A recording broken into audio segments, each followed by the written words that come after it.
Как и все православные, камрачане чтят и справляют праздник Радуница, или, как обычно говорят в народе, Маленькая Пасха. Этот день отмечается в первый понедельник после Великой Пасхи. Наверное, нет семьи в Гагаузии, чтобы не посетили могилки своих усопших родственников в этот поминальный день. Они приносят вино и еду, угощают и раздают угощения. Желаем, чтобы они приняли Царство Божие, чтобы Бог принял их в это Царство. Дай Бог, чтобы все дары, которые вы принесли сегодня, и которые вы будете дарить друг друга, за души этих рабов Божьих, помогли им избавиться от дьявольских мучений.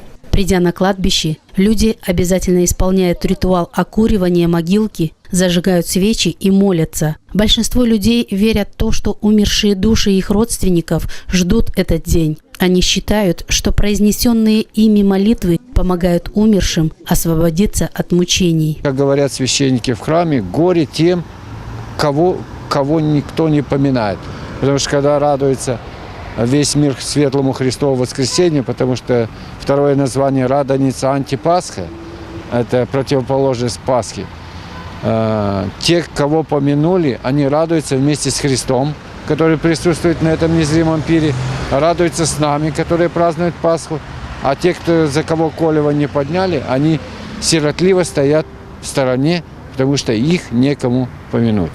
Чтобы уберечься от неприятностей, надо входить на кладбище через ворота, на входе трижды перекреститься и, уходя, сделать то же самое, повернувшись лицом к могилам. Знак креста – это уважение к мертвым и в то же время оберег от нечистого, говорят староверы.